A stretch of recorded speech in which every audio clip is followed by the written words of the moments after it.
करदा परविंदर झोटा ने कुटमार की सी ते गले दे विच जुत्तियां दा हार पा के बेइज्जत किया सी।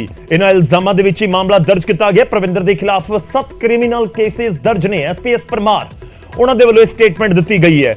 उन्होंने यह भी कहा कि पुलिस नशे के खिलाफ काम कर रही है पर कानून कोई अपने हाथ दे विच नहीं लै सकदा। हुण दसदे हां पूरा मामला की है। पूरा मामला परविंदर झोटा की गिरफ्तारी दे नाल जुड़िया होया है, पर वो गिरफ्तारी हुई क्यों वो भी तुहानूं दिखा रहे हैं स्क्रीन के उत्ते।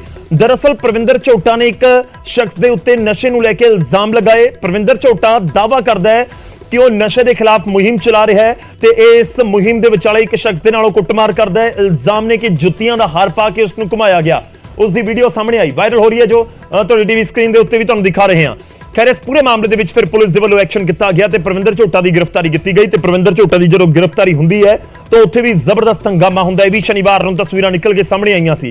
खैर परविंदर झोटा की गिरफ्तारी तो बाद पुलिस नूं कई सियासी आगुआं ते खास तौर ते एसजीपीसी दे वल्लों निशाने ते लिया गया कि नशे के खिलाफ सूबे दे विच एक मुहिम चलाउण दी जरूरत है। ते जेकर इस तरीके नाल विसल ब्लोड दस्सिया गया परविंदर झोटा नूं कि जे झोटे वर्गे लोकां दे खिलाफ एक्शन हुंदा है तां फिर वो जिहड़ी मुहिम है उसनूं सट वजदी है। पर दूजे पासे पुलिस का तर्क है, पुलिस का तर्क है कि कानून कोई अपने हत्थ दे विच नहीं लै सकदा।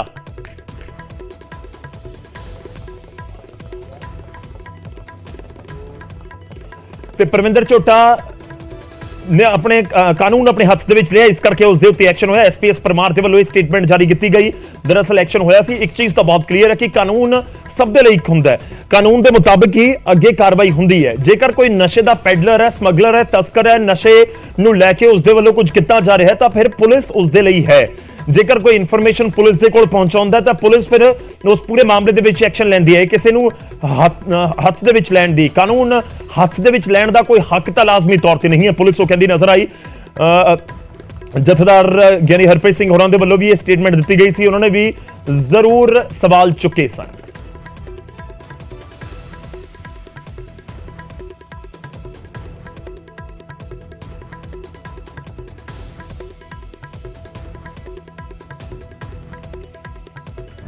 किसी कैमिस्ट की शॉप पर गया, उत्थे जाके उन्हें जोड़ा वो बंदा आया उन्होंने बाहर कढ़ के वह मूँह काला किया, वो जुत्तियां का हार पाया और उन्होंने बाजार के घुमाया। ਜਦੋਂ पुलिस ने उन्होंने एग्जामिन किया तो वो कोई ड्रग मिली नहीं। एक सिग्नेचर कैप्सूल होंगे आ वो बेच रहा सी which was not allowed under section 188 notified by the DC. वो जोड़ा दुकानदार उन्होंने बुक कर दिता और ਜਿਹੜੀਆਂ ਸੈਕਸ਼ਨ ਜਿਹਦੇ ਤੇ ਲੱਗਦੀਆਂ ਸੀ ਉਹਦੇ ਤੇ ਲਗਾ ਦਿੱਤੀਆਂ ਕਿਉਂਕਿ ਕਿਸੇ ਦੇ ਹਿਊਮਨ ਰਾਈਟ ਨੂੰ ਇਨਫ੍ਰਿੰਜ ਨਹੀਂ ਨਾ ਕਰ ਸਕਦਾ। ਇਹ ਜਿਹੜਾ ਵੀ ਬੰਦਾ ਹੈ ਪਰਵਿੰਦਰ ਝੋਟਾ ਹੀ ਹੈਜ਼ ਨੋ ਅਥਾਰਟੀ। ਇਹ ਕੋਈ ਆਪਣੇ ਆਪ ਚ ਲਾਅ ਥੋੜ੍ਹਾ ਕਿਸੇ ਵੀ ਜਗ੍ਹਾ ਜਾ ਕੇ ਕਿਸੇ ਵੀ ਬੰਦੇ ਨੂੰ ਬਾਹਰ ਕੱਢ ਕੇ ਕਿਸੇ ਦੇ ਫਾਦਰ ਨੂੰ, ਭੈਣ ਨੂੰ, ਭਰਾ ਨੂੰ ਤੇ ਬਾਹਰ ਕੱਢ ਕੇ ਮੂੰਹ ਕਾਲਾ ਕਰਕੇ ਔਰ ਜੁੱਤੀਆਂ ਦਾ ਹਾਰ ਪਾ ਕੇ ਬਾਜ਼ਾਰ ਵਿੱਚ ਉਹਨੂੰ ਘੁਮਾਉਣਾ ਸ਼ੁਰੂ ਕਰ ਦੇਵੇ। This is not law and order. ਤਾਂ ਇਹਦੇ ਲਈ ਜਿਹੜੀ ਨਾਰਕੋਟਿਕਸ ਹੈ ਇਹਨੂੰ ਫੜਨ ਲਈ ਸਾਡੇ ਕੋਲ ਪੰਜਾਬ ਸਟੇਟ ਦੇ ਵਿੱਚ STF ਹੈ, नारकोटिक कंट्रोल ब्यूरो है, पंजाब पुलिस है। साड़ियाँ जड़ियाँ लाइन्स है वो 24/7 ओपन ने। 112 नंबर पर कॉल करो, लोकल SHO कॉल करो, DSP कॉल करो, SSP कॉल करो, मैनू कॉल करो। We are sitting for this बोली। तो ये जो कानून नूं हत्थ च लैना है दिस इज टोटली रॉन्ग। पहली गल तो पंकज जी, कोई भी सोशल कंपेन चलाउंदा होवे उन्होंने ये अधिकार नहीं बन जाता भी वो कानून अपने हत्थ च, कानून अपना काम कर रहा। ਇਹਦਾ ਮਤਲਬ ਇਹ ਨਹੀਂ ਆ ਵੀ ਮੈਂ ਕੋਈ ਸੋਸ਼ਲ ਐਕਟਿਵਿਸਟ ਹਾਂ ਤੇ ਮੈਂ ਕਾਨੂੰਨ ਤੋਂ, ਪੁਲਿਸ ਤੋਂ, ਅਦਾਲਤਾਂ ਤੋਂ ਉੱਪਰ ਹੋ ਕੇ ਤੇ ਮੈਂ ਹੀ ਸਜ਼ਾ ਦੇਣ ਲੱਗ ਜਾ। ਇਹ ਬਿਲਕੁਲ ਇਹ ਤੇ ਫਿਰ ਰੂਲ ਆਫ ਲਾਅ ਜਿਹੜਾ ਹੈ ਉਹ ਤੇ ਖਤਮ ਹੀ ਹੋ ਜਾਊਗਾ, ਪਹਿਲੀ ਗੱਲ। ਦੂਜੀ ਗੱਲ, ਜਿਹੜੇ ਸ਼ਖਸ ਦਾ ਤੁਸੀਂ ਨਾਂ ਲਿਆ ਹੈ ਉਹਦੀ ਕੀ ਕਾਰਗੁਜ਼ਾਰੀ ਹੈ, ਕੀ ਉਹਦੀ ਭਵਿੱਖ 'ਚ ਪਾਸਟ 'ਚ ਉਹਦਾ ਕੀ ਕ੍ਰੈਡੈਂਸ਼ੀਅਲਸ ਉਹਦੇ ਕੀ ਹੈ, ਕੀ ਕਿਰਦਾਰ ਰਿਹਾ ਹੈ, ਇਹਦੀ ਜਾਂਚ ਚੱਲ ਰਹੀ ਹੈ। ਉੱਥੇ ਮਸਲਾ ਇਹ ਆ ਵੀ ਕਿਸੇ ਵੀ ਸਿਟੀਜ਼ਨ ਨੂੰ ਕੋਈ ਆਮ ਬੰਦਾ ਕਾਨੂੰਨ ਨੂੰ ਆਪਣੇ ਹੱਥ 'ਚ ਲੈ ਕੇ ਸਜ਼ਾ ਨਹੀਂ ਦੇ ਸਕਦਾ। ਨਹੀਂ ਤੇ ਕਾਨੂੰਨ ਆਪਣਾ ਕੰਮ ਕਰ ਰਿਹਾ, ਕਾਨੂੰਨ ਹੀ ਆਪਣਾ ਕੰਮ ਕਰ ਰਿਹਾ। ਉਹਦੇ ਕ੍ਰੈਡੈਂਸ਼ੀਅਲ ਕੀ ਹੈ ਵੀ ਆਉਣ ਵਾਲੇ ਦਿਨਾਂ 'ਚ ਸਾਹਮਣੇ ਆ ਜਾਊ। ਧੰਨਵਾਦ। जा रहे हैं पर इस सब विचाले सवाल यही है कि आखिर परविंदर झोटा ने किया क्यों। उसनूं साथ तां बेशक पोलिटिकल पार्टियां दा मिल रहा है पर दूजे पासे सवाल खड़ा हुंदा है कि नशे के खिलाफ किस तरीके नाल ठल पाई जाएगी, कि वाकई विसल ब्लोअर्स की जरूरत है, पर कानून तो अपने हाथ दे विच कोई नहीं लै सकता। पुलिस के अधिकारी भी, सरकार के बुलारे भी स्पष्ट कर रहे हैं। अगे वधदे एक होर वड्डी खबर, दिन की चौथी वड्डी खबर फिलौर तो है, जिसका रुख करांगे।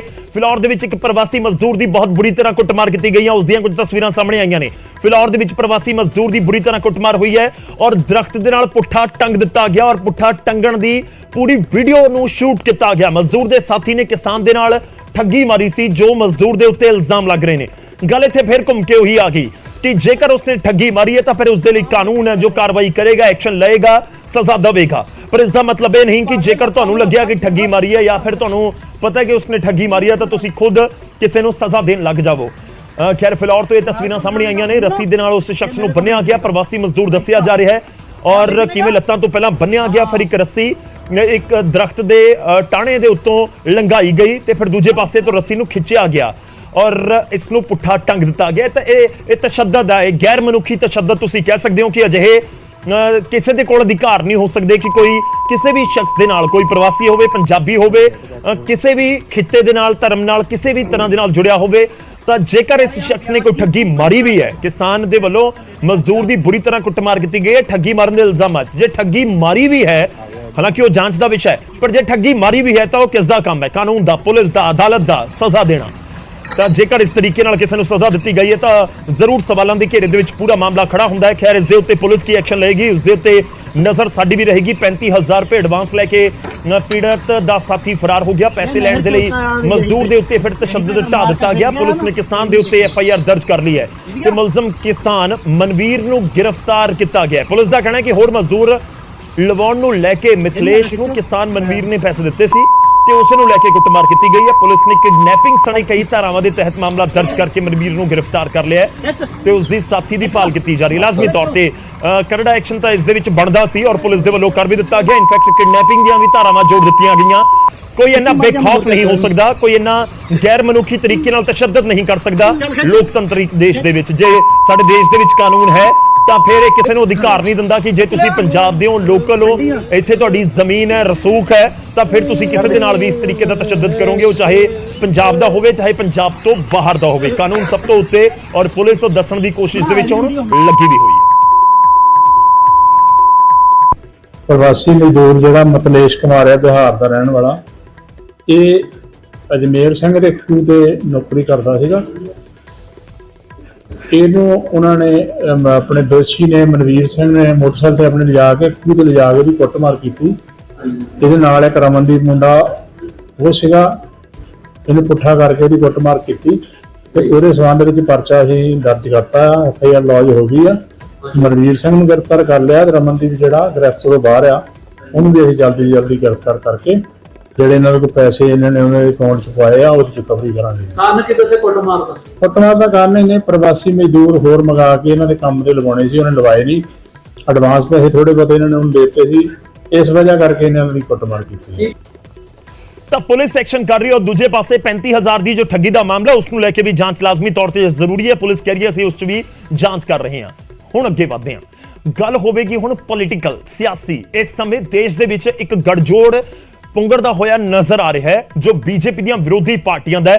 ਉਸ ਖਬਰ ਦਾ ਰੁਖ ਕਰਦੇ ਹਾਂ, ਬੈਂਗਲੁਰੂ ਦੇ ਵਿੱਚ ਜੁੜ ਰਹੇ ਨੇ ਵਿਰੋਧੀ ਪਾਰਟੀਆਂ ਦੇ ਆਗੂ। ਬੈਂਗਲੁਰੂ ਦੇ ਵਿੱਚ 2 ਦਿਨ ਦੀ 17 ਤੇ 18 ਅੱਜ ਤੇ ਕੱਲ 2 ਦਿਨ ਦੀ ਬੈਠਕ ਹੈ। ਵਿਰੋਧੀ ਧਿਰਾਂ ਦਾ ਮਹਾਮੰਥਨ ਉੱਥੇ ਜਾਰੀ ਹੈ ਤੇ ਅੱਜ ਡਿਨਰ ਦੇ ਉੱਤੇ ਇਕੱਠੇ ਹੋਣਗੇ ਵਿਰੋਧੀ ਲੀਡਰ। दरअसल पटना ਦੇ ਵਿੱਚ ਇੱਕ ਮੀਟਿੰਗ ਹੋਈ ਸੀ ਜੂਨ ਦੇ ਮਹੀਨੇ ਦੇ ਵਿੱਚ ਔਰ ਉਸ ਮੀਟਿੰਗ ਦੇ ਵਿੱਚ ਫਾਈਨਲ ਹੋਇਆ ਕਰੀਬ 15 ਜਿਹੜੀਆਂ ਪੋਲੀਟੀਕਲ ਪਾਰਟੀਆਂ ਨੇ ਉਹਨਾਂ ਨੇ ਇੱਕ ਸੁਰ ਦਿਖਾਉਂਦੇ ਹੋਏ ਇੱਕ ਸਾਫ਼ ਕਰ ਦਿੱਤਾ ਕਿ ਅਸੀਂ ਇਲੈਕਸ਼ਨ ਇਕੱਠੇ ਲੜਾਂਗੇ। ਉਹਨਾਂ ਦੇ ਵਿੱਚ ਕਾਂਗਰਸ ਹੈ, ਆਮ ਆਦਮੀ ਪਾਰਟੀ ਹੈ, ਉਹਨਾਂ ਦੇ ਵਿੱਚ ਹੋਰ ਪਾਰਟੀਆਂ ਵੀ ਨੇ। ਮੈਂ ਪੰਜਾਬ ਦੇ ਕੰਟੈਕਸਟ ਦੇ ਵਿੱਚ ਗੱਲ ਕਰ ਰਹੇ ਹਾਂ ਕਿ ਪੰਜਾਬ ਦੇ ਵਿੱਚ ਆਮ ਆਦਮੀ ਪਾਰਟੀ ਤੇ ਕਾਂਗਰਸ 2 ਵੱਡੀਆਂ ਸਿਆਸੀ ਧਿਰਾਂ ਨੇ। ਇਹ ਦੋਵੇਂ ਸਿਆਸੀ ਧਿਰਾਂ ਉਸ ਗਠਜੋੜ ਦਾ ਹਿੱਸਾ ਹੋ ਸਕਦੀਆਂ ਨੇ। ਤਾਂ ਉਹ 15 ਪਾਰਟੀਆਂ ਦੇ ਵੱਲੋਂ ਸਾਫ਼ ਕੀਤਾ ਗਿਆ। ਇਨਫੈਕਟ ਹੁਣ सीटां की शेयरिंग के उत्ते कि किन्नियां सीटां किहड़ी पार्टी कित्थों लड़ेगी उस दे उत्ते गलबात होनी है। कल सवेरे 11 बजे तो शाम 4 बजे तक मीटिंग होगी। कांग्रेस आम आदमी पार्टी सने 24 पार्टियां के लीडर इस मीटिंग के विच जुटणगे। विरोधी धिरां दी एकता तो बीजेपी घबराई है। कांग्रेस दे वल्लों यह बयान दिता जा रहा है। यह भी कहा कि बीजेपी नूं अचानक NDA की याद किवें आ गई। पहला बीजेपी कहंदी सी असीं इकल्ले ही काफी हां। इस तो पहला 23 जून ਨੂੰ ਪਟਨਾ ਦੇ ਵਿੱਚ ਵਿਰੋਧੀ ਧਿਰਾਂ ਦੀ ਪਹਿਲੀ ਮੀਟਿੰਗ ਹੋਈ ਸੀ ਜੋ ਕਿ ਬਿਹਾਰ ਦੇ CM ਨਿਤਿਸ਼ ਕੁਮਾਰ ਦੀ ਅਗਵਾਈ ਦੇ ਵਿੱਚ ਹੋਈ। ਉਹਨਾਂ ਦੀ ਰਿਹਾਇਸ਼ ਦੇ ਉੱਤੇ ਹੋਈ। ਇਸ ਮੀਟਿੰਗ ਦੇ ਵਿੱਚ 13 ਵਿਰੋਧੀ ਪਾਰਟੀਆਂ ਦੇ ਲੀਡਰ ਸ਼ਾਮਲ ਹੋਏ ਸਨ। 13 ਤੋਂ ਕਰੀਬ 15 ਲੀਡਰ ਹੋਏ ਸੀ ਸ਼ਾਮਿਲ ਔਰ ਉਸ ਤੋਂ ਬਾਅਦ ਹੁਣ ਅਗਲੀ ਮੀਟਿੰਗ ਹੈ। ਇਹ ਦਾਅਵਾ ਕੀਤਾ ਜਾ ਰਿਹਾ ਕਿ 23 ਪਾਰਟੀਆਂ ਦੇ ਲੀਡਰ ਦੇਸ਼ ਭਰ ਤੋਂ ਪਹੁੰਚਣਗੇ ਤਾਂ ਕਿ ਇਹ ਵੱਡਾ ਗਠਜੋੜ ਮਹਾਗਠਜੋੜ ਇੱਕ ਪੋਲੀਟੀਕਲ ਪਾਰਟੀ ਜਾਂ ਇੱਕ ਪੋਲੀਟੀਕਲ ਪਾਰਟੀ ਦੇ ਲੀਡਰ ਦੇ ਫੇਸ ਦੇ ਉੱਤੇ ਸਹਿਮਤੀ ਬਣਾ ਸਕੇਗਾ। ਇਸ ਦਾ ਮਤਲਬ ਇਹ ਹੈ ਕਿ ਪ੍ਰਧਾਨ ਮੰਤਰੀ ਕੌਣ ਹੋਏਗਾ। ਜੇ ਇਲੈਕਸ਼ਨ ਦੇ ਵਿੱਚ ਇਕੱਠੇ ਲੜਦੇ ਨੇ ਜਿੱਤਦੇ ਨੇ ਤਾਂ ਫਿਰ ਪ੍ਰਧਾਨ ਮੰਤਰੀ ਕੌਣ ਹੋਏਗਾ ਦੇਸ਼ ਦੇ ਲੋਕ ਜਾਣਨਾ ਚਾਹੁੰਦੇ ਹੋਣਗੇ ਤਾਂ ਕਿ ਇੱਕ ਚਿਹਰੇ ਦੇ ਉੱਤੇ ਸਹਿਮਤੀ ਬਣੇਗੀ ਜਾਂ ਫਿਰ ਇਹ ਪੱਤੇ ਨਹੀਂ ਖੋਲੇ ਜਾਣਗੇ। ਬਹੁਤ ਸਾਰੀਆਂ ਗੱਲਾਂ ਨੇ। ਜੇ ਪੰਜਾਬ ਦੇ ਪੁਆਇੰਟ ਆਫ ਵਿਊ ਤੋਂ ਦੇਖਿਆ ਜਾਵੇ ਤਾਂ ਪੁਆਇੰਟ ਇਹ ਹੈ ਕਿ ਪੰਜਾਬ ਦੇ ਵਿੱਚ ਕੀ ਆਮ ਆਦਮੀ ਪਾਰਟੀ ਤੇ ਕਾਂਗਰਸ ਇਕੱਠੇ ਚੋਣਾਂ ਲੜਨਗੇ। ਸੀਟ ਸ਼ੇਅਰਿੰਗ ਦਾ ਫਾਰਮੂਲਾ ਕੀ ਹੋਵੇਗਾ। ਦੂਜਾ ਮੁੱਦਾ ਇਸ ਮੀਟਿੰਗ ਦਾ ਬੈਂਗਲੁਰੂ ਦੇ ਵਿੱਚ ਵਿਰੋਧੀਆਂ ਦੀ ਮਹਾ ਬੈਠਕ ਹੈ ਤਾਂ ਇਸ ਦੇ ਵਿੱਚ ਕਈ ਵੱਡੇ ਲੀਡਰ ਸ਼ਾਮਲ ਹੋਏ ਨੇ। ਰਾਹੁਲ ਗਾਂਧੀ, ਅਰਵਿੰਦ ਕੇਜਰੀਵਾਲ, ਮਮਤਾ ਬੈਨਰਜੀ, ਅਖਿਲੇਸ਼ ਯਾਦਵ, ਨਿਤਿਸ਼ ਕੁਮਾਰ, ਸ਼ਰਦ ਪਵਾਰ, ਇਹ ਸਾਰੇ ਲੀਡਰ ਨੇ ਜੋ ਪਟਨਾ ਦੇ ਵਿੱਚ ਸ਼ਾਮਲ ਹੋਏ ਸੀ। ਤਾਂ ਹੁਣ ਦੇਖਣਾ ਹੋਵੇਗਾ ਕਿ ਅੱਗੇ ਕਿੰਨੀ ਕੁ ਬਣਦੀ ਹੈ, ਕਿਵੇਂ ਅੱਗੇ ਇਕੱਠੇ ਹੋ ਕੇ ਚੱਲਦੇ ਨੇ ਕਿ ਵਾਕਈ ਬੀਜੇਪੀ ਨੂੰ ਟੱਕਰ ਦੇ ਪਾਉਣਗੇ। ਸਹਿਮਤੀ ਕਿਸੇ ਇੱਕ ਚਿਹਰੇ ਦੇ ਉੱਤੇ ਬਣ ਸਕੇਗੀ। ਬਹੁਤ ਸਾਰੇ ਸਵਾਲ ਤੇ ਹੋ ਸਕਦਾ ਹੈ ਕਿ ਇਸ ਮੀਟਿੰਗ ਦੇ ਜ਼ਰੀਏ ਬਹੁਤ ਸਾਰੇ ਸਵਾਲ ਦੇ ਜਵਾਬ ਮਿਲ ਵੀ ਜਾਣ। बारी हूँ अपोजिशन, सारे अपोजिशन को, फिर अपोजिशन आए कहाँ से उनके पास? सारे अपोजिशन को अकेले ही भारी है। तो मैं एक ही काफी हूँ बोले तो फिर क्यों 30 लोग पार्टियों को जमा रहे? और वो 30 पार्टी के नाम तो बताओ आप। वो 30 पार्टी के लोग इलेक्शन कमेटी में या इलेक्शन ऑफिस में रजिस्टर करे सो है क्या यूं ही बुला रहे सबको? तो ये तो मालूम होने दो। और हमारे पास जो भी लोग हैं वो लोग हमेशा हमारे साथ हैं। हम हमेशा पार्लियामेंट के वक्त भी मिलके काम करते हैं, बाहर भी मिलके काम करते हैं। और अब बेंगलुरु में भी सभी पार्टियां वहाँ पर आई है।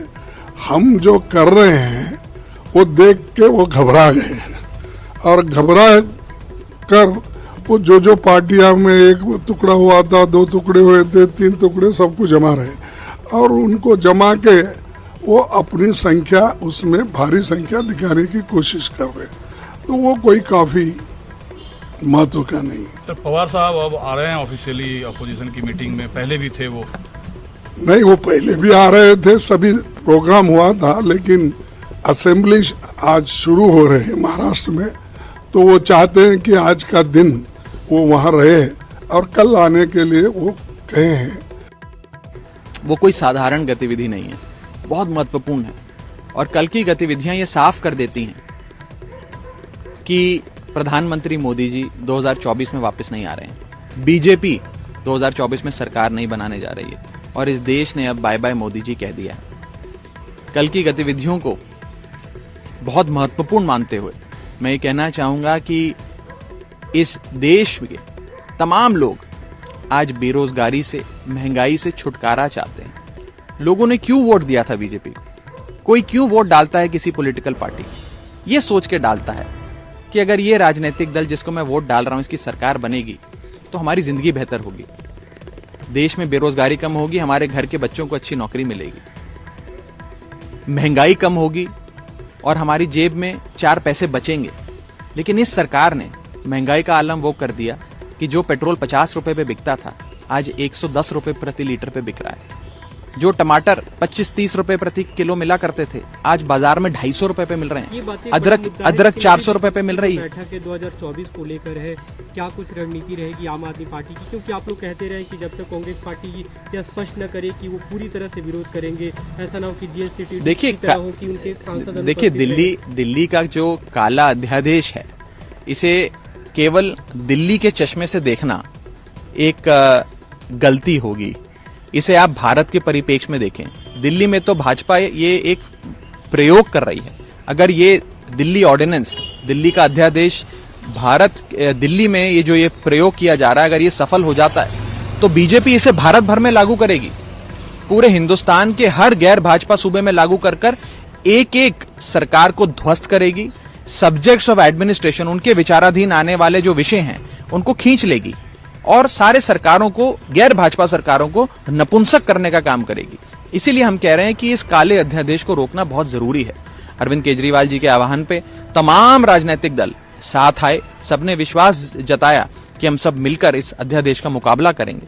और उसी श्रृंखला में कल कांग्रेस ने भी अपनी जो पोजीशन है उसे सार्वजनिक तौर पर रखा है, बात क्लियर कर रही है। हम दिल्ली की 2 करोड़ आबादी के ओर से, आम आदमी पार्टी की ओर से कांग्रेस पार्टी का बहुत बहुत धन्यवाद करते हैं। आप लोग संतुष्ट है कांग्रेस की इस स्टैंड से, या कुछ और क्लियरिटी चाहते हैं कि वो एक व्हिप जारी करें सदन, मतलब संसद सत्र शुरू होने से पहले? नहीं, वो मुझे लगता है वो सारी चीजें जब सदन शुरू होगा तो बैठकर इन सारे विषयों पे चर्चा होगी, और मुझे विश्वास है कि एक सकारात्मक दिशा में इन सारी चर्चाओं को हम लेकर जाएंगे और सफल होंगे। आप लोग चर्चा करेंगे आजकल की बैठक में? देखिए, बैठक में क्या होगा वो तो बेंगलोर में जाकर पता लगेगा। पहले कुछ एजेंडा तो तय हुआ, जो एजेंडा होगा वो फिर हम आपको बैठक के बाद बताएंगे। पहले ऐसे कैमरा पे बातचीत करते हुए बताना ठीक नहीं रहेगा। लेकिन ਦਰਅਸਲ ਕਾਂਗਰਸ ਦੇ ਵੱਲੋਂ ਆਮ ਆਦਮੀ ਪਾਰਟੀ ਨੂੰ ਸਮਰਥਨ ਦੇਣ ਦਾ ਐਲਾਨ ਕੀਤਾ ਗਿਆ ਰਾਜ ਸਭਾ ਦੇ ਵਿੱਚ ਆਰਡੀਨੈਂਸ ਦੇ ਖਿਲਾਫ। ਇਸੇ ਪੂਰੇ ਮੁੱਦੇ ਉੱਤੇ ਗੱਠਜੋੜ ਦੀ ਗੱਲ ਅੱਗੇ ਨਹੀਂ ਵਧ ਰਹੀ ਸੀ, ਖਾਸ ਤੌਰ ਤੇ ਆਮ ਆਦਮੀ ਪਾਰਟੀ ਤੇ ਕਾਂਗਰਸ ਦੇ ਵਿਚਾਲੇ।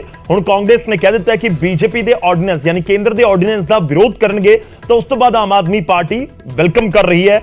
ਤੇ ਉਸ ਤੋਂ ਬਾਅਦ ਜਿਹੜਾ ਇਹ ਗੱਠਜੋੜ ਹੈ ਜਿਸ ਦੀ ਬੈਂਗਲੁਰੂ ਦੇ ਵਿੱਚ ਮੀਟਿੰਗ ਹੈ, ਉਸ ਦੀ ਵੀ ਤਸਵੀਰ ਥੋੜੀ ਜਿਹੀ ਬਣਦੀ ਔਰ ਸਾਫ਼ ਹੁੰਦੀ ਹੋਈ ਨਜ਼ਰ ਆ ਰਹੀ ਹੈ। ਹੁਣ ਪੁਆਇੰਟ ਇਹੀ ਹੈ ਕਿ ਪੰਜਾਬ ਦੇ ਵਿੱਚ 13 ਲੋਕ ਸਭਾ ਸੀਟਾਂ ਨੇ ਕਿ ਅੱਧੋ-ਅੱਧੀਆਂ ਸੀਟਾਂ ਦੇ ਉੱਤੇ ਆਮ ਆਦਮੀ ਪਾਰਟੀ ਤੇ ਕਾਂਗਰਸ ਲੜੇਗੀ। ਬਸ ਇੱਥੇ ਹੀ ਹੁਣ ਪੂਰੀ ਤੁਸੀਂ ਕਹਿ ਸਕਦੇ ਹੋ ਕਿ ਸਭ ਦੀਆਂ ਨਜ਼ਰਾਂ ਲੱਗੀਆਂ ਹੋਈਆਂ ਨੇ। ਇਸ ਸਭ ਦੇ ਵਿਚਾਲੇ ਅਗਲੀ ਵੱਡੀ ਖਬਰ ਦਾ ਰੁਖ ਕਰਦੇ ਹਾਂ। ਦਿਨ ਦੀ ਦੂਜੀ ਵੱਡੀ ਖਬਰ ਹੈ, ਇਸ ਤੋਂ ਬਾਅਦ ਸਭ ਤੋਂ ਵੱਡੀ ਖਬਰ ਹੋਏਗੀ, ਯਾਨੀ ਖਬਰ ਨੰਬਰ 1। ਪਰ ਉਸ ਤੋਂ ਪਹਿਲਾਂ ਦੂਜੀ ਵੱਡੀ ਖਬਰ ਸਕਰੀਨ ਦੇ ਉੱਤੇ ਆਏਗੀ ਸਾਡੇ ਕੋਲ।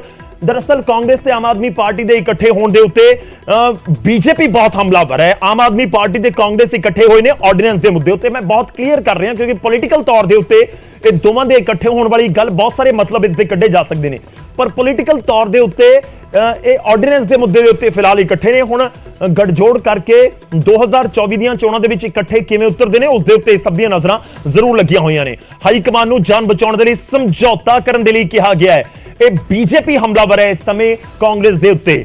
ਪੰਜਾਬ ਬੀਜੇਪੀ ਦੇ ਪ੍ਰਧਾਨ ਸੁਨੀਲ ਜਾਖੜ ਨੇ ਤਿੱਖਾ ਨਿਸ਼ਾਨਾ ਸਾਧਿਆ ਤੇ ਕਿਹਾ ਕਿ ਪੰਜਾਬ ਕਾਂਗਰਸ ਨੇ ਪਹਿਲਾਂ ਹੀ ਗੋਡੇ ਟੇਕ ਦਿੱਤੇ ਸੀ। ਕਾਂਗਰਸ ਦੇ ਲੀਡਰਾਂ ਦੇ ਖਿਲਾਫ ਖੁੱਲੀਆਂ ਫਾਈਲਾਂ ਕਰਕੇ ਇਹ ਸਮਝੌਤਾ ਕਾਂਗਰਸ ਨੂੰ ਕਰਨਾ ਪੈ ਗਿਆ। ਹਾਈ ਕਮਾਨ ਨੂੰ ਜਾਨ ਬਚਾਉਣ ਦੇ ਲਈ ਸਮਝੌਤਾ ਕਰਨ ਦੇ ਲਈ ਪੰਜਾਬ ਕਾਂਗਰਸ ਦੇ ਆਗੂ ਕਹਿ ਰਹੇ ਸੀ। ਹੁਣ ਪੁਆਇੰਟ ਇੱਥੇ ਹੈ ਕਿ ਜਾਨ ਬਚਾਉਣ ਵਾਲੀ ਗੱਲ ਦਾ ਮਤਲਬ ਕੀ ਹੈ। ਇਸ ਦਾ ਮਤਲਬ ਇਹ ਹੈ ਕਿ ਜਾਖੜ ਦੇ ਕਹਿਣ ਦਾ ਮਤਲਬ ਹੈ ਕਿ ਜਿਹੜੇ ਵਿਜੀਲੈਂਸ ਦੀਆਂ ਐਕਸ਼ਨਸ ਹੋ ਰਹੇ ਹਨ ਜਾਂ ਵਿਜੀਲੈਂਸ ਦਾ ਪਿਛਲੇ ਕੁਝ ਸਮੇਂ ਦੇ ਵਿੱਚ ਪੰਜਾਬ ਦੇ ਵਿੱਚ ਐਕਸ਼ਨ ਕਾਂਗਰਸ ਦੇ ਵੱਖ-ਵੱਖ ਲੀਡਰਾਂ ਦੇ ਉੱਤੇ ਨਜ਼ਰ ਆਇਆ ਹੈ, ਉਸ ਨੂੰ ਲੈ ਕੇ ਹੀ ਇਹ ਸਮਝੌਤਾ ਕਾਂਗਰਸ ਦੇ ਵੱਲੋਂ ਕੀਤਾ ਗਿਆ ਹੈ। ਹਾਲਾਂਕਿ ਦੋਵੇਂ ਪਾਰਟੀਆਂ ਇਹਨਾਂ ਚੀਜ਼ਾਂ ਤੋਂ ਨਕਾਰਦੀਆਂ ਨੇ ਇਸ ਗੱਲ ਨੂੰ, ਪਰ ਬੀਜੇਪੀ ਇਸ ਸਮੇਂ ਹਮਲਾਵਰ ਹੈ। ਸੁਨੀਲ ਜਾਖੜ ਪੰਜਾਬ ਬੀਜੇਪੀ ਦੇ ਪ੍ਰਧਾਨ ਨੇ, ਉਹਨਾਂ ਦੇ ਵੱਲੋਂ ਇਹ ਬਹੁਤ ਤਿੱਖੇ ਤੇ ਸਪਸ਼ਟ ਸ਼ਬਦਾਂ ਦੇ ਵਿੱਚ ਨਿਸ਼ਾਨੇ ਤੇ ਕਾਂਗਰਸ ਤੇ ਆਮ ਆਦਮੀ ਪਾਰਟੀ ਨੂੰ ਲਿਆ ਜਾ ਰਿਹਾ।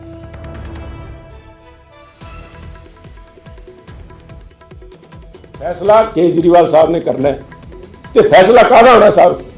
हुण की फैसला की हाँ कराओगे? मैनूं आ दसो कांग्रेस वालियां तो की हाँ कराओगे? गोडे ते टेकते सी, पहले ही टेकते सी, कई साथियों ते पहले तो गोडे ते टेके पे सीगे, क्योंकि जो चल रहा सी सारिਆਂ ਨੂੰ पता सी साहब।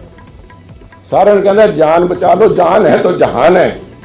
राजनीति चलती रहूगी, वोटां बहुत लंबियां पईयां, आपां दा एमएलए बनना है, इन्हां ने एमपी यूपी दा 13 ही लड़ने, आपां दा एमएलए बनना है, ते जदों कोई जेल चों बाहर निकलांगे तां ही एमएलए बनांगे, कर लो। आ एक संदेश सी, वो आ गया, गोडे इन्हां ने टेकते, वो मसला हल हो गया। कांग्रेस पंजाब ने गोडे टेकते सीगे, चाहे इत्थे एक दो साथी, वो भी साडे साथी है, कई कल उन्हां ते कह देणगे भी वो तां बीजेपी ने उत्थे छड्ड रखे है, पर उन्हां दा ऐसे वो रौला पाई जांदे सी। बाकी ਜਿਹੜੇ ਹੈਗੇ ਉਹਨਾਂ ਨੂੰ ਤਾਂ ਜਾ ਕੇ ਕਹਿਦਾ ਸੀ ਵੀ ਜਾਨ ਬਚਾਓ ਜੀ ਸਾਡੀ, कर लो समझौता, जरा करना कर करा लो। मैं तुझे खुदा समझता अगर तू ना वादा खार होता, जे वादे पक्के गाली वास्ते कहा तो होर हिसाब नाल, पर वादे वूदे निभाते नहीं। पंजाब के लोगों नाल किन्ने वादे कीते सी, वो नहीं पूरे कीते। केजरीवाल साहब ने कह तो होना है, राहुल जी मैं जिन्ने फड़ ले बाकी केस नहीं खोलता, ना कोई होर जेडे बड़े सीरीयस दूजे स्टेट्स नूं रिलेटेड हो मैं केस नहीं खोलने, समझौता करो। समझौता तो कर लिया, उन्होंने तो गल निबड़ गई, पार्लीमेंट च आऊगा, उन्होंने कहता भी कांग्रेस साडे नाल खड़ी है, पर वो केजरीवाल साहब फैसला करेंगे भी कांग्रेस की जान छुटती है नहीं छुटती, वो तो टाइम दसूगा, क्योंकि वादे तो फिर मुकर जाएंगे। इन्होंने छड़ने क्योंकि अगर छड़ देंगे है केस नहीं खुलते जेडे बंद पे है सब, फिर लोगों ने भगवंत मान जी को भी नहीं बख्शना। साहब ये देखो बेंगलौर की जी मीटिंग है, बेसिकली ਇਹਦਾ ਏਜੰਡਾ ਹੈ ਵੀ ਜਿਸ ਤਰੀਕੇ ਨਾਲ ਮੁਲਕ ਮੋਦੀ ਸਾਹਿਬ ਦੀ ਅਗਵਾਈ 'ਚ ਤਾਨਾਸ਼ਾਹੀ ਵੱਲ ਵੱਧ ਰਿਹਾ ਹੈ, ਹਰ ਰੋਜ਼ ਡੈਮੋਕ੍ਰੈਟਿਕ ਇੰਸਟੀਟਿਊਸ਼ਨਸ ਦਾ ਘਾਣ ਹੋ ਰਿਹਾ ਔਰ ਜਿਹੜੇ ਸਾਡੀਆਂ ਸੰਵਿਧਾਨਿਕ ਸੰਸਥਾਵਾਂ ਆ, ਚਾਹੇ ਆਨਰੇਬਲ ਸੁਪਰੀਮ ਕੋਰਟ ਕਿਉਂ ਨਾ ਹੋਵੇ, ਉਹਨਾਂ ਨੂੰ ਨਜ਼ਰਅੰਦਾਜ਼ ਕਰ ਰਹੀ ਹੈ ਮੋਦੀ ਸਾਹਿਬ ਦੀ ਭਾਜਪਾ ਸਰਕਾਰ।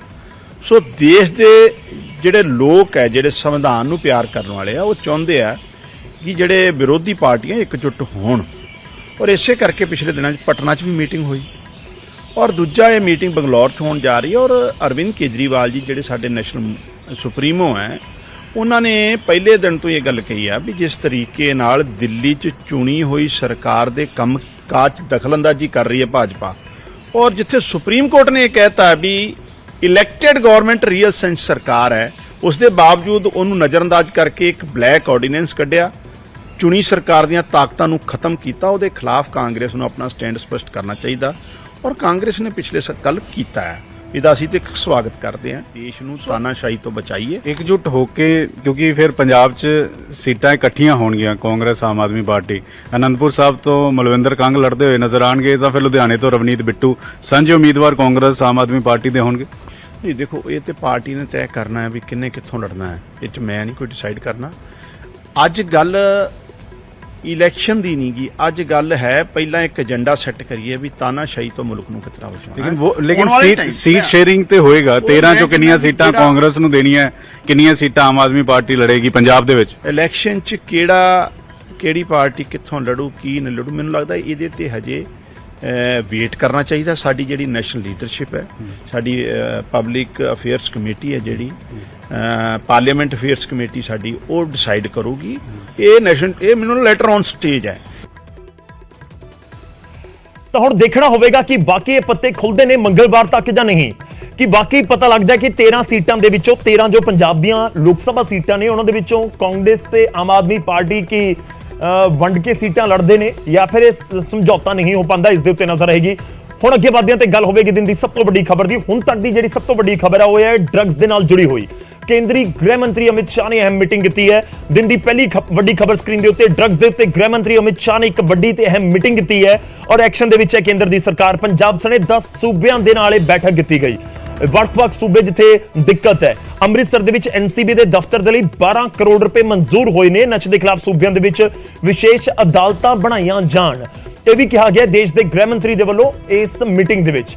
ਪੰਜਾਬ ਇਸ ਸਮੇਂ ਨਸ਼ੇ ਦੀ ਵਜ੍ਹਾ ਦੇ ਨਾਲ ਦਿੱਕਤ ਦੇ ਵਿੱਚ ਤਾਂ ਹੈ। ਨਸ਼ਾ ਇੱਕ ਵੱਡੀ ਸਮੱਸਿਆ ਪੰਜਾਬ ਦੇ ਨਾਲ ਹੈ, ਕਈ ਹੋਰ ਸੂਬਿਆਂ ਦੇ ਵਿੱਚ ਵੀ ਇੱਕ ਵੱਡੀ ਸਮੱਸਿਆ, ਜਿਹੜੇ ਗਵਾਂਢੀ ਸੂਬੇ ਨੇ ਉਹਨਾਂ ਦੇ ਵਿੱਚ ਵੀ ਇੱਕ ਵੱਡੀ ਸਮੱਸਿਆ ਹੈ। 10 ਸੂਬੇ ਇਸ ਮੀਟਿੰਗ ਦੇ ਵਿੱਚ ਸ਼ਾਮਲ ਹੋਏ ਔਰ ਇਸ ਮੀਟਿੰਗ ਦੇ ਵਿੱਚ 12 ਕਰੋੜ ਰੁਪਇਆ ਅੰਮ੍ਰਿਤਸਰ ਦੇ ਵਿੱਚ ਐਨਸੀਬੀ ਦੇ ਦਫ਼ਤਰ ਦੇ ਲਈ ਮਨਜ਼ੂਰ ਹੋਇਆ ਤੇ ਨਾਲ ਹੀ ਇਹ ਵੀ ਕਿਹਾ ਗਿਆ ਕਿ ਜਿਹੜੇ ਸਟੇਟ ਲੈਵਲ ਦੇ ਉੱਤੇ ਜਿਹੜੀਆਂ ਅਦਾਲਤਾਂ ਨੇ ਨਸ਼ੇ ਦੇ ਮੁੱਦੇ ਉੱਤੇ ਬਣਾਈਆਂ ਜਾਣ ਤਾਂ ਕਿ ਜਲਦ ਤੋਂ ਜਲਦ ਨਸ਼ੇ ਦੇ ਜਿਹੜੇ ਕੇਸਿਸ ਨੇ ਉਹਨਾਂ ਦਾ ਨਿਪਟਾਰਾ ਕੀਤਾ ਜਾ ਸਕੇ। ਅੰਮ੍ਰਿਤਸਰ ਦੇ ਵਿੱਚ ਐਨਸੀਬੀ ਦਾ ਨਵਾਂ ਦਫ਼ਤਰ ਖੁੱਲੇਗਾ। 12 ਕਰੋੜ ਰੁਪਏ ਮਨਜ਼ੂਰ ਹੋਏ ਨੇ। ਜ਼ਮੀਨ ਦੇ ਲਈ ਪੰਜਾਬ ਸਰਕਾਰ ਦਾ ਧੰਨਵਾਦ ਵੀ ਕੇਂਦਰੀ ਗ੍ਰਹਿ ਮੰਤਰੀ ਦੇ ਵੱਲੋਂ ਕੀਤਾ ਗਿਆ। ਪੰਜਾਬ ਦੇ ਵਿੱਚ ਨਸ਼ੇ ਦੇ ਖਿਲਾਫ ਜੰਗ ਨੂੰ ਹੋਰ ਤਾਕਤ ਮਿਲੇਗੀ, ਇਹ ਵੀ ਕਿਹਾ ਗਿਆ।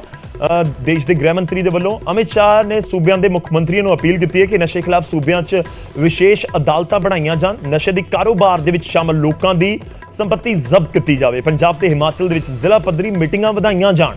ਡਰੋਨ ਦੀ ਰਜਿਸਟ੍ਰੇਸ਼ਨ ਨੂੰ ਲੈ ਕੇ ਜਲਦ ਕੋਈ ਸਿਸਟਮ ਲਿਆਂਦਾ ਜਾਵੇ। ਡਰੋਨ ਦੇ ਲਈ ਰਜਿਸਟ੍ਰੇਸ਼ਨ ਲਾਜ਼ਮੀ ਹੋਵੇਗੀ ਕਿਉਂਕਿ ਇਸ ਸਮੇਂ ਇੱਕ ਵੱਡੀ ਦਿੱਕਤ ਹੈ, ਖਾਸ ਤੌਰ ਤੇ ਬਿਲਕੁਲ ਬਾਰਡਰ ਵਾਲੇ ਇਲਾਕੇ ਦੇ ਵਿੱਚ। ਉੱਥੋਂ ਡਰੋਨ ਦੇ ਜ਼ਰੀਏ ਨਸ਼ੇ ਦੀ ਖੇਪ ਪਾਕਿਸਤਾਨ ਵਾਲੇ ਪਾਸੇ ਤੋਂ ਭਾਰਤ ਦੇ ਵਿੱਚ ਆਉਂਦੀ ਹੈ ਔਰ ਰੋਜ਼ਾਨਾ ਨਿੱਤ ਦਾ ਕੰਮ ਹੋ ਗਿਆ ਕਿ ਕੋਈ ਨਾ ਕੋਈ ਡਰੋਨ ਉੱਥੇ ਦਿਖਦਾ ਹੀ ਹੈ। ਐਂਟੀ ਡਰੋਨ ਸਿਸਟਮ ਬਣਾਉਣ ਦੀ ਪ੍ਰਕਿਰਿਆ ਵੀ ਚੱਲ ਰਹੀ ਹੈ। ਸਰਹੱਦ ਪਾਰੋਂ ਹਥਿਆਰ ਅਤੇ ਨਸ਼ੀਲੇ ਪਦਾਰਥਾਂ ਦੀ ਤਸਕਰੀ रोकने के लिए काम कर रहे हैं।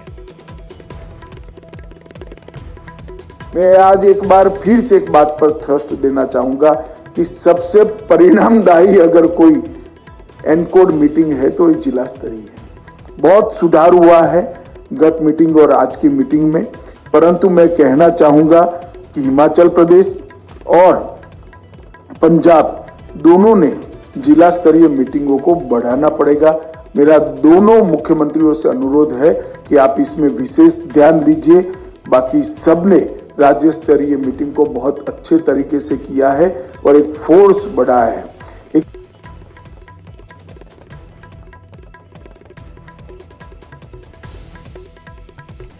ਤੇ ਇਸੇ ਮੁੱਦੇ ਨਾਲ ਜੁੜੀ ਹੋਈ ਇੱਕ ਹੋਰ ਵੱਡੀ ਖਬਰ ਆ, ਉਸ ਦਾ ਵੀ ਰੁਖ ਕਰਦੇ ਹਾਂ। ਗ੍ਰਹਿ ਮੰਤਰੀ ਅਮਿਤ ਸ਼ਾਹ ਦੇ ਨਾਲ ਮੀਟਿੰਗ ਦੇ ਵਿੱਚ ਪੰਜਾਬ ਦੇ ਮੁੱਖ ਮੰਤਰੀ ਭਗਵੰਤ ਮਾਨ ਨੇ ਪੰਜਾਬ ਸਰਕਾਰ ਦੇ ਵੱਲੋਂ ਨਸ਼ੇ ਦੀ ਰੋਕਥਾਮ ਦੇ ਲਈ ਕੀਤੀਆਂ ਜਾ ਰਹੀਆਂ ਕੋਸ਼ਿਸ਼ਾਂ ਦਾ ਬਿਊਰਾ ਵੀ ਦਿੱਤਾ ਹੈ ਤੇ ਉਹਨਾਂ ਨੇ ਕਿਹਾ ਮੁੱਖ ਮੰਤਰੀ ਭਗਵੰਤ ਸਿੰਘ ਮਾਨ ਹੋਰਾਂ ਨੇ ਕਿ ਅਸੀਂ 1000 ਕਿਲੋ ਹੈਰੋਇਨ ਜ਼ਬਤ ਕੀਤੀ ਹੈ, 22000 ਲੋਕਾਂ ਨੂੰ ਗ੍ਰਿਫਤਾਰ ਕਰ ਚੁੱਕੇ ਹਾਂ। ਨਸ਼ੇ ਦੇ ਖਿਲਾਫ ਇਸ ਪੂਰੇ ਐਕਸ਼ਨ ਦੇ ਵਿੱਚ ਪੰਚਾਇਤਾਂ ਦੀ ਮਦਦ ਦੇ ਨਾਲ ਨਸ਼ਾ ਮੁਕਤ ਪਿੰਡ ਮੁਹਿੰਮ ਚਲਾਈ ਜਾ ਰਹੀ ਹੈ। ਸੀਐਮ ਮਾਨ ਨੇ ਨਾਲ ਹੀ ਮੀਟਿੰਗ ਦੇ ਵਿੱਚ ਕੁਝ ਸੁਝਾਅ ਵੀ ਦਿੱਤੇ। ਡਰੋਨ ਦੀ ਰਜਿਸਟ੍ਰੇਸ਼ਨ ਹੋਣੀ ਚਾਹੀਦੀ ਹੈ। ਐਨਡੀਪੀਐਸ ਐਕਟ ਨੂੰ ਲੈ ਕੇ ਵੀ ਉਹਨਾਂ ਦੇ ਵੱਲੋਂ ਸੁਝਾਅ ਦਿੱਤੇ ਗਏ। ਇਸ ਵਿਚਾਲੇ ਜੋ ਟਵੀਟ ਕੀਤਾ ਸੀਐਮ ਨੇ ਉਹ ਵੀ ਤੁਹਾਨੂੰ ਦੱਸ ਰਿਹਾ। ਉਹਨਾਂ ਨੇ ਟਵੀਟ ਦੇ ਵਿੱਚ ਲਿਖਿਆ ਕਿ ਅੱਜ ਕੇਂਦਰੀ ਗ੍ਰਹਿ ਮੰਤਰੀ ਅਮਿਤ ਸ਼ਾਹ ਜੀ ਦੀ ਅਗਵਾਈ ਦੇ ਵਿੱਚ ਹੋਈ ਨਸ਼ਾ ਤਸਕਰੀ ਤੇ ਕੌਮੀ ਸੁਰੱਖਿਆ ਮਾਮਲੇ ਮੀਟਿੰਗ ਦੇ ਵਿੱਚ ਹਿੱਸਾ ਲਿਆ ਤੇ ਪੰਜਾਬ ਸਰਕਾਰ ਦੇ ਵੱਲੋਂ ਨਸ਼ੇ ਦੀ ਰੋਕਥਾਮ ਦੇ ਲਈ ਕੀਤੀਆਂ ਜਾ ਰਹੀਆਂ ਕੋਸ਼ਿਸ਼ਾਂ ਦੀ ਜਾਣਕਾਰੀ ਦਿੱਤੀ ਗਈ। ਜਿਹੜੀ ਉਹਨਾਂ ਨੇ ਜਾਣਕਾਰੀ ਦਿੱਤੀ ਹੈ ਉਸ 'ਚ ਲਿਖਿਆ ਕਿ ਅਸੀਂ 1000 ਕਿਲੋ ਹੈਰੋਇਨ ਜ਼ਬਤ ਕੀਤੀ ਹੈ, 22000 ਲੋਕਾਂ ਨੂੰ ਗ੍ਰਿਫਤਾਰ ਕੀਤਾ, ਪੰਚਾਇਤਾਂ ਦੀ ਮਦਦ ਦੇ ਨਾਲ ਨਸ਼ਾ ਮੁਕਤ ਪਿੰਡ ਮੁਹਿੰਮ ਚਲਾ ਰਹੇ ਹਾਂ। ਨਾਲ ਹੀ ਕੁਝ ਸੁਝਾਅ ਵੀ ਦਿੱਤੇ ਨੇ ਕਿ ਡਰੋਨ ਦੀ ਰਜਿਸਟ੍ਰੇਸ਼ਨ ਹੋਣੀ ਚਾਹੀਦੀ ਹੈ। ਐਨਡੀਪੀਐਸ ਐਕਟ ਦੇ ਵਿੱਚ ਕੁਝ ਸੋਧ ਕਰਕੇ ਕਾਨੂੰਨ ਸਖਤ ਕਰਨ ਦੀ ਜ਼ਰੂਰਤ ਦੇ ਉੱਤੇ ਵੀ ਜ਼ੋਰ ਸੀਐਮ ਹੋਰਾਂ ਦੇ ਵੱਲੋਂ ਦਿੱਤਾ ਗਿਆ।